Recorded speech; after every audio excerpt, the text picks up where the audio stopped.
Hora de Ares. Os detalhes da grande história militar. Um programa de Sérgio Veludo Coelho, com a participação de Paulo Rezende Ribeiro.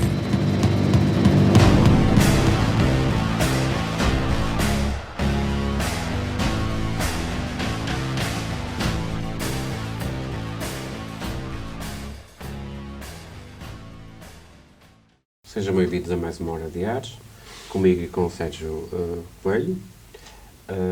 Continuamos com o nosso modelo, com os convidados.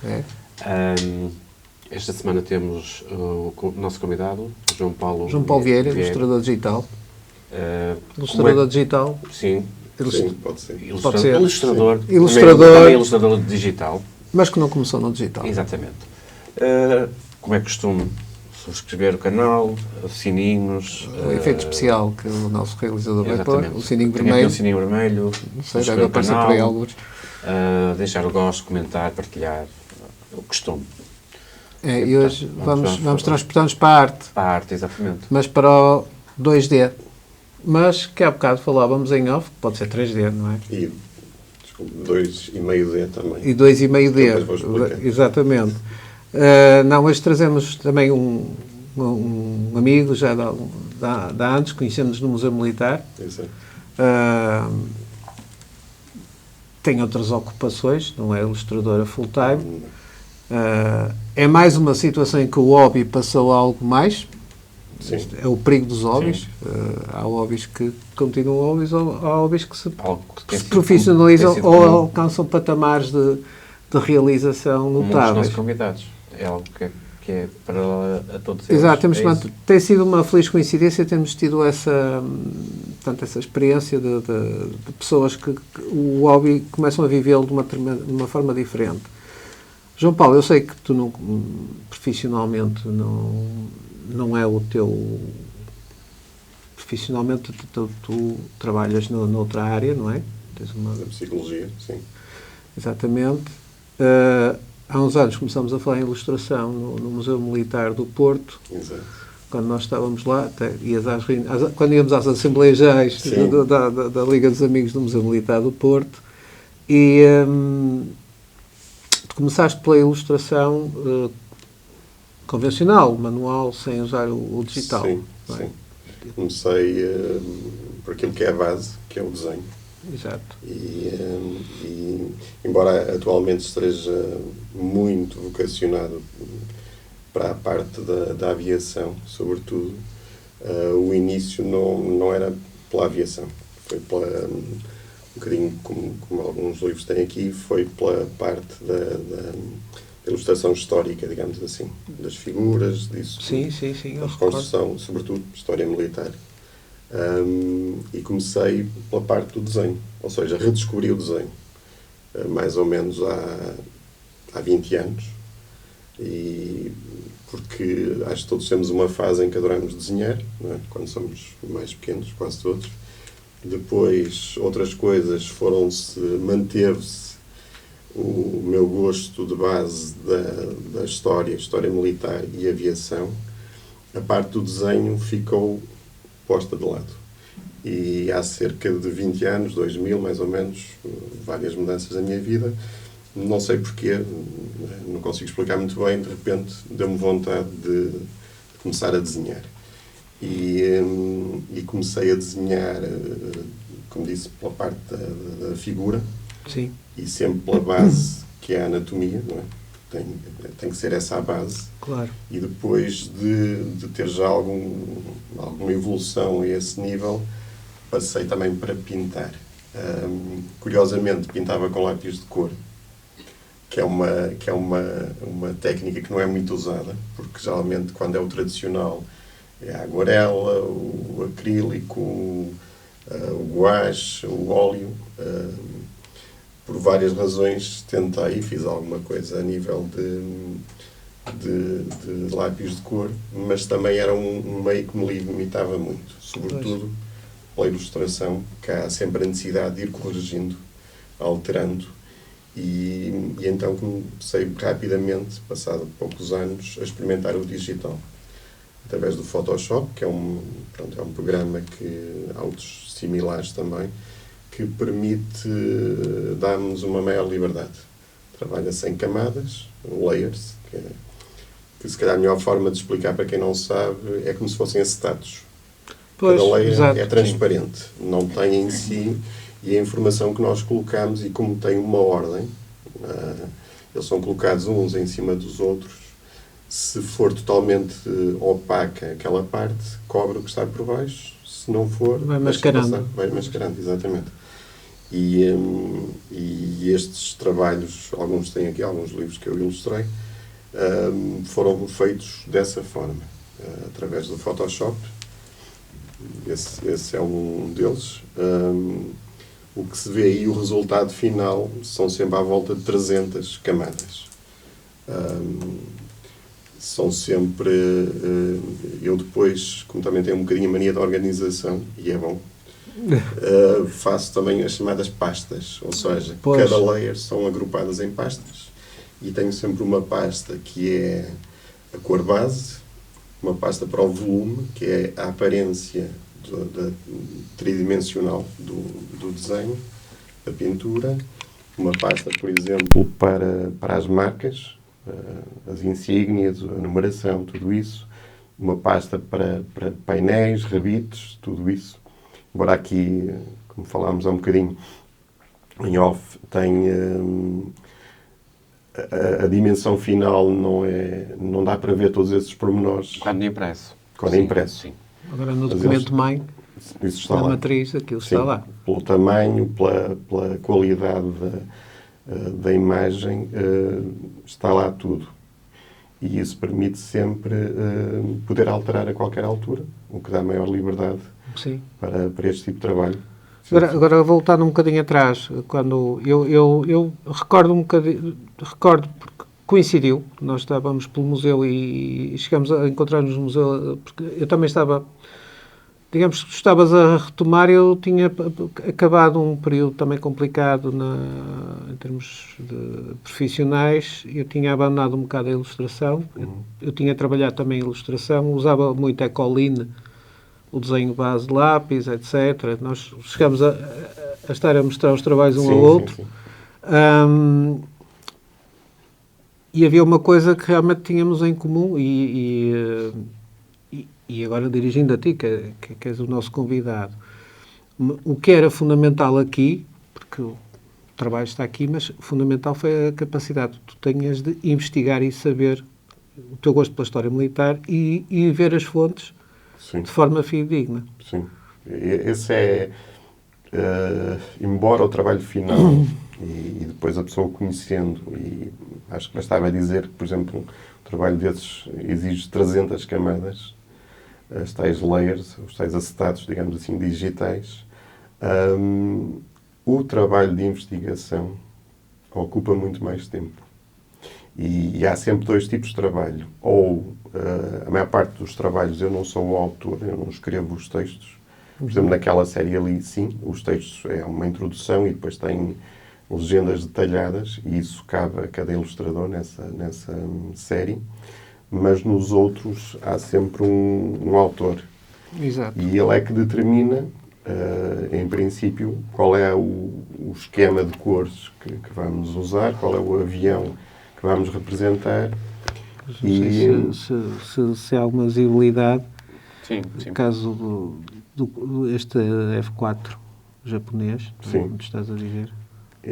Por exemplo, quando se trata de assuntos mais recentes, e a aviação militar, existe uma ferramenta que é indispensável, que é a pesquisa pela internet.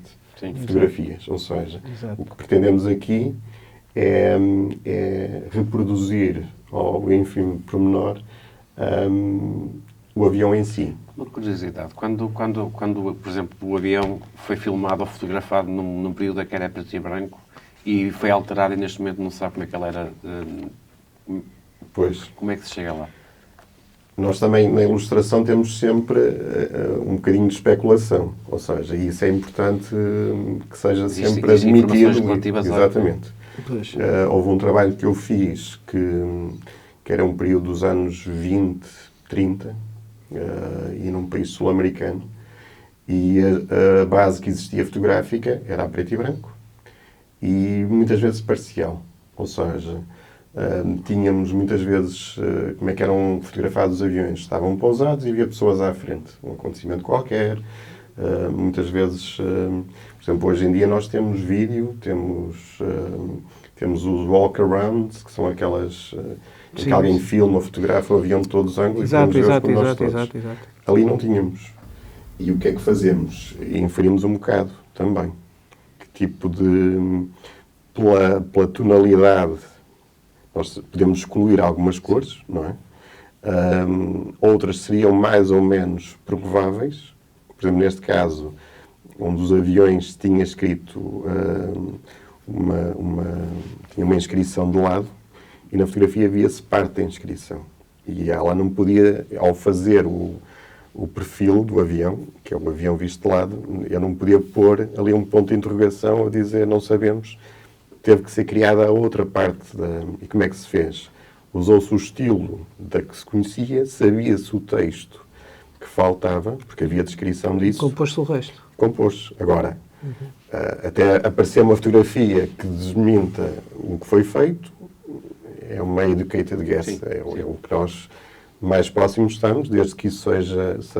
Salvaguardado em texto. Sim. Isso é com alguma frequência, quando há exatamente essa honestidade de texto. Há bocado comentávamos outros ilustradores, não vamos citar aqui o nome, que são, Deus-me livre, são dogmáticos. Sim. E viveram num período romano. Estiveram lá presencialmente a ver. Pois isso, já estávamos aqui no rei da má língua, mas... Sim, eu acho que isso é essencial, até porque não traz... A admissão do erro, acho que é até libertadora. Exatamente. E em qualquer área da história, aquilo é uma verdade até determinado momento. Se alguém nos contraria. A ciência é isso. A ciência é isso. O nosso pensamento científico E eu tento-me guiar por isso. Ou seja, se eu tenho 20 pormenores, existem 30 que têm que ser... Porque eu não posso pôr áreas em branco. Há um pormenor e às vezes o frustrante é isso. É uma pessoa estar a pesquisar e falta-nos um pequeno pormenor e está um objeto, uma pessoa à frente e nós não temos mais fotografia. É verdade. Nós vamos ter que inferir um bocado o que é que lá está e temos que ser honestos nessa situação e dizer este é o melhor que eu consigo fazer com o que eu tenho. Se alguém tiver, ótimo.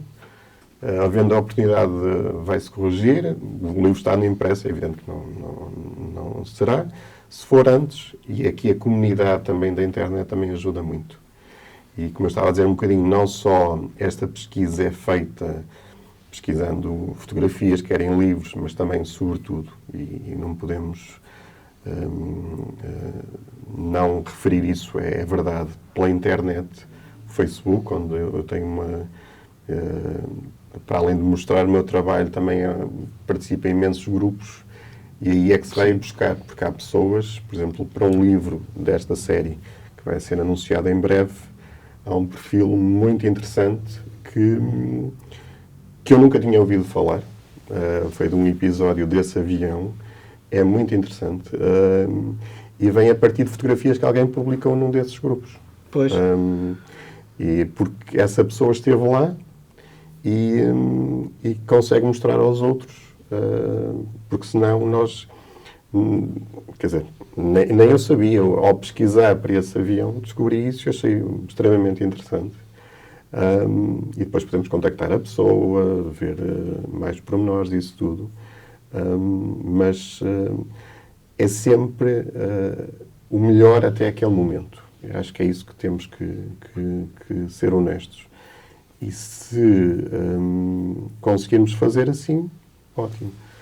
Agora, mais tarde, se vier alguém com outra fonte, eu fico contente até com isso. Porque acho que avança o nosso conhecimento. Sim. Não fico chateado porque não penso que... Porque a ilustração, e também era um bocadinho aquele debate que estávamos a referir há um bocadinho, depois se calhar podemos falar mais tarde, a questão da arte, ser arte, não ser arte. Sim.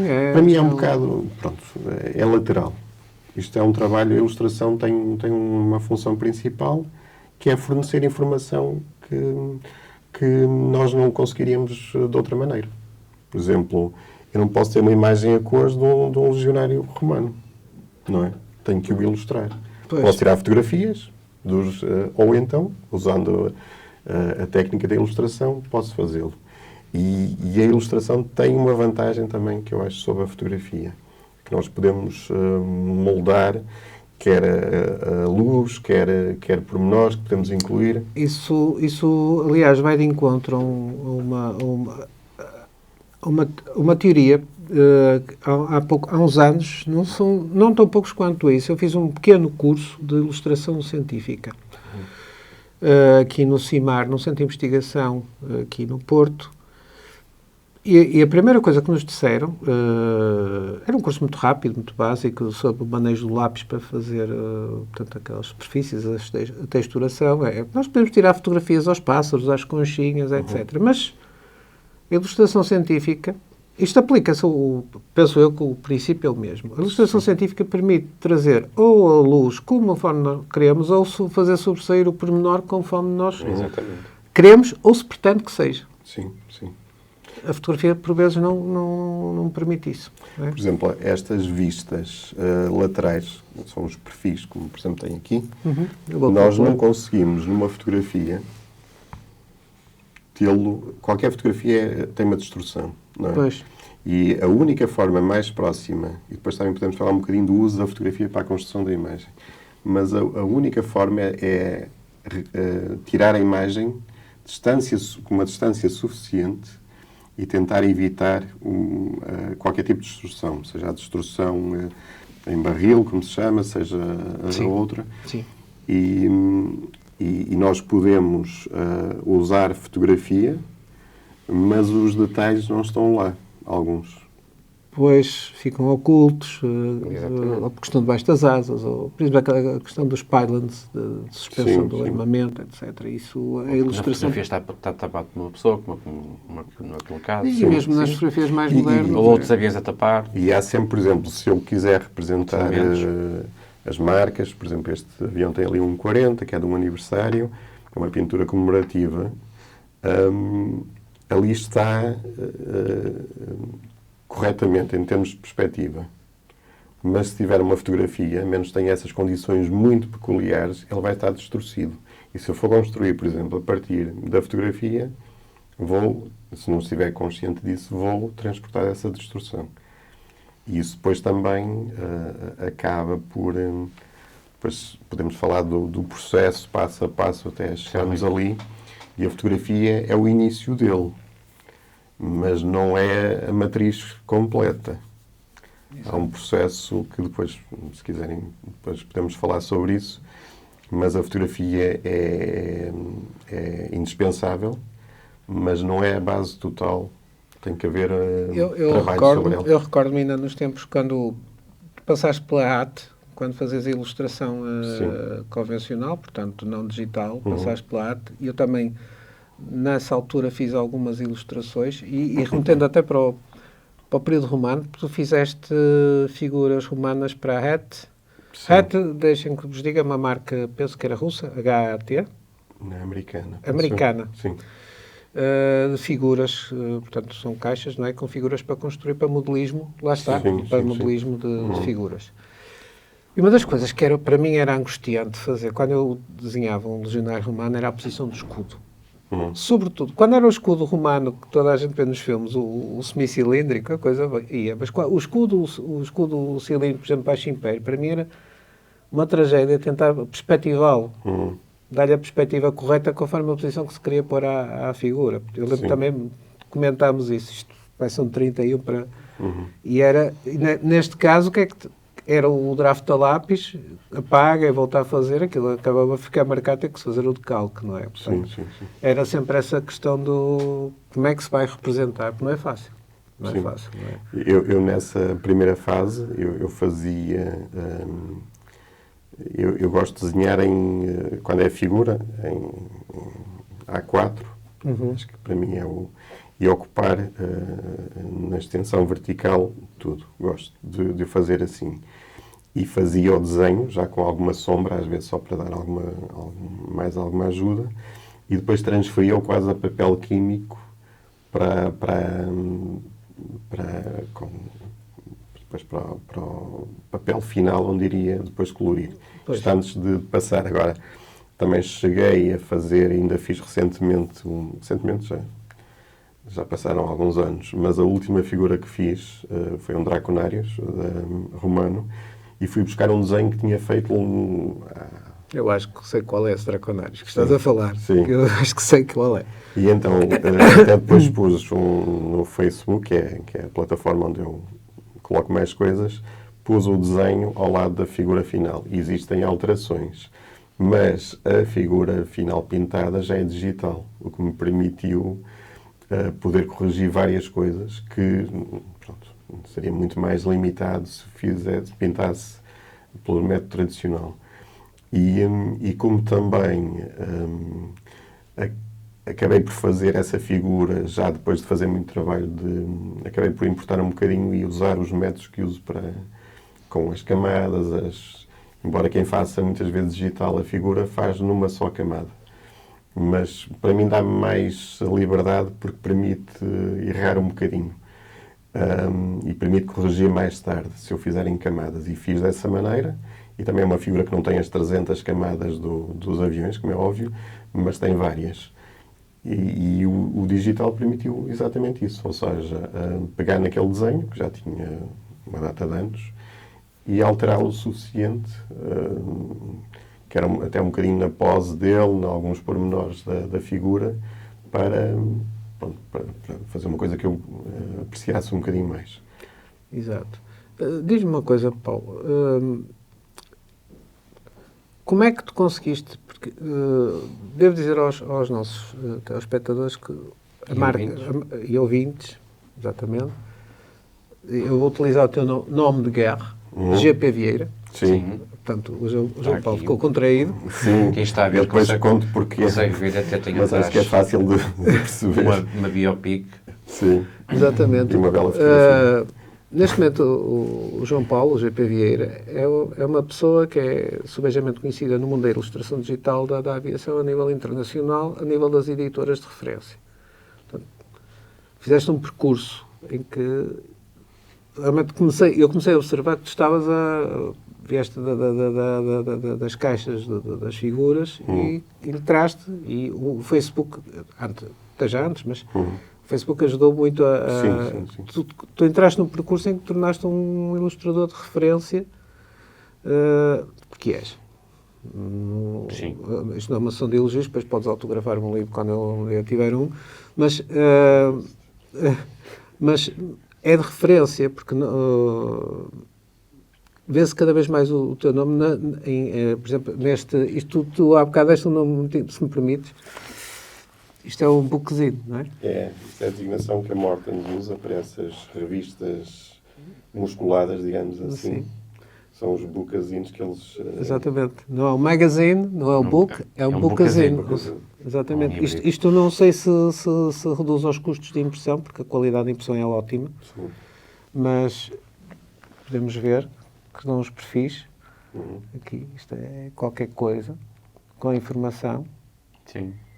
Sim, o texto foi feito pelo Dan Sharp, que é um autor bastante conhecido nesta área, e para mim, além da criação dos mais 200 perfis que aí estão, também as legendas, ou seja, a parte não só houve a criação dos perfis, como também toda a pesquisa que foi necessária. E estamos aí a falar de um período desde 47, que é a Força Aérea Americana, quando foi criada. Exatamente, quando deixa de ser a arma aeronáutica do Exército Americano. Passa a ser uma arma independente até à atualidade. O último perfil aí já é especulativo, mas é no... Já vou ver. Curiosidade morde. Aí tem... É o F-35. É o F-35 como um agressor. Quer dizer, o agressor. Que é o agressor já está a passar à história. Não. Estou a brincar. Os americanos é que entendem, se calhar até corretamente, que vão ter necessidade de ter treino realista com aviões de quinta geração. Exatamente, e não com então aviões. há um plano para usar os primeiros, porque eles já têm alguns anos, não muitos, os primeiros modelos porque os americanos, e se calhar na cultura popular o Top Gun é a referência, mas é da Marinha Americana. Vem aí o segundo. Vem o segundo. Mas não é com isto, é com o F-18 Super Hornet. Foi, exatamente. E então, as armas aéreas americanas têm esquadrões dedicados a recriar os aviões inimigos. E como algumas nações estão a começar também a ter esse tipo de aviões, os americanos acharam, e acho bem, também criar. Criar o princípio da resposta simétrica, também tendo o princípio do treino simétrico. Sim, sim. Normalmente havia essa assimetria no agressor. Era sempre aviões de uma geração para Sim, trás. sim. Nem eram da Air National Guard, eram mesmo só esquadrões dedicados. Sim, os F-5, os F-5 que aparecem até no Top Gun, aqueles os velhinhos A4 Skyhawk. que não existe. Sim, o Skyhawk, exatamente. E isso é da Marinha Americana. A Força Aérea também tem vários. Este também é um agressor. O F-16. O F-16 também é uma unidade. Precisamente. E eles acabam por... O padrão de pintura é sempre diferente. Um bocadinho exótico, digamos assim, mas recria... Muito russificado. Sim. Muito Pois, chinesificado. este último, só para permitir, o F-35... É concomitante. É concomitante. O F-35 que aparece aqui é especulativo. É baseado numa imagem que saiu há algum tempo. E o que é que ele replica? O F-31 chinês. Exatamente. Pintura preta, que é o que usa... grandes números de identificação e depois eu tentei não dar mais... E de 5 dígitos, sim. a chinesa. Sim. 5 dígitos. Que é uma prática que não é americana. Exatamente. A americana tem estas identificações aqui, as armas chinesas têm... Embora, claro, que eles, mesmo quando era... o soviético, havia alguns que até pintavam estrelas vermelhas mesmo. Sim, havia uns modelos de F-5 em kit, que já era o MiG-20, o suposto MiG-28. Exatamente, MiG-28. E tudo para dizer o seguinte, ou seja, começa-se em 47, houve uma pesquisa tremenda, sobretudo, e mais complicada nos primeiros modelos, anos 40, 50, havia alguma coisa a cores. Há aviões, por exemplo, preservados em museus e não só, que tudo isto tem que ser conjugado. E mesmo quando nós temos um modelo, muitas vezes, ou na América também existe muito isso, nos Estados Unidos, associações privadas que depois fazem o restauro de aviões e isso tudo.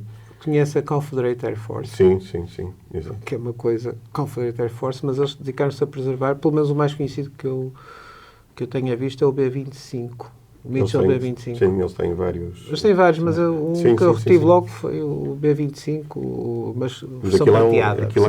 Se nós eu tenho este hobby profissionalizado, eles têm quase uma vida... Há uma cultura americana paralela de dedicação a isto. Exatamente. E, por exemplo, o que eu queria dizer era que mesmo os modelos guardados e preservados em museus não quer dizer que estejam a 100%, porque muitas vezes é um modelo ligeiramente diferente, em que é usado para recriar outro, e há ali pormenores. Razões más línguas que o Spitfire, que está no nosso Museu do Ar, não é propriamente o nosso. Pois. Que nós usamos. Pois. Mas fica aqui entre nós, ninguém nos está a ouvir nem a ver, portanto. Exatamente. Fica entre nós. Ou seja, isto não é para desmerecer, significa mais uma vez o que estávamos há um bocadinho a falar, ou seja, as fontes, nós, por exemplo, quer no mais antigo histórico, quer mais moderno, têm que ser sempre utilizadas de uma forma parcial, cautelosa e sempre indicativa mais do que confirmativa, porque mesmo quando estamos a falar de aviões que poderão ter, se calhar estão lá, deixaram o serviço há 5 anos, 10 anos, ou mesmo aí. Porque, por exemplo, nos anos 50, e voltando um bocadinho a este trabalho, a quantidade de variantes, e aí teve que haver uma limitação, de cada avião, praticamente, não saíam 2 iguais, como é evidente, mas o desenvolvimento aeronáutico foi tão intenso final dos anos 40 e 50, que os modelos estão aqui dos anos 50, tive que me limitar, e mesmo às vezes havia tipo o modelo inicial desta variante, o modelo intermédio, porque havia pequenos pormenores Mas que era o suficiente para... Suficiente para alguém que... E todo o tipo de público compra, por exemplo, estas revistas. Desde a pessoa que tenha um interesse mais ou menos na aviação e gosta até ao estudioso. E qualquer um deles tenha esse conhecimento pode perfeitamente perceber que não está totalmente correto. Agora, o erro é um companheiro constante neste trabalho. Sempre. E voltando um bocadinho ao que estávamos a falar... É algo que nunca vai desaparecer, ninguém se iluda com isso. No fundo é isto, é trabalhar a história de uma determinada forma. Isto deixa-nos um mote para um próximo programa, João Paulo, porque isto não se esgota aqui, aliás, porque ficou aqui no ar... A questão da arte. A questão da arte e não só, também. Eu convido para o próximo programa, porque temos mais algo para... Temos para desenvolver. Nós somos hora de arte e nós como só fazemos meias horas, depois quando juntamos as duas partes dá uma hora. Exatamente. E a hora de arte. Exatamente. Tudo tem um tipo de ser aqui. Isto nada aqui é por acaso. Por isso, João Paulo, agradeço imenso. Agradecemos a tua presença, vieste a brilhantar aqui o nosso programa. Nós depois, se calhar, no próximo programa gostava de mostrar esse Barracuda, porque depois há essas particularidades na aviação de se ir buscar os menos conhecidos, menos mediáticos e que dá um certo gozo. Por isso, Paulo, estás convidado para o próximo programa. Muito agradeço mais uma vez a presença aqui na Hora de Ares. Não se esqueçam das subscrições, dos sinos. Não sei se o que vai para outra vez aqui o sino. Pronto, aqui. Okay. E é importante. Isso. E agora, no nosso novo formato, em estereofonia... Sempre a considerá-los. Sempre a considerar-vos e até ao próximo programa.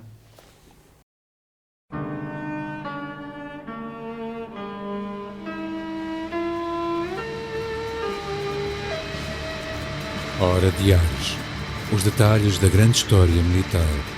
Um programa de Sérgio Veludo Coelho com a participação de Paulo Rezende Ribeiro.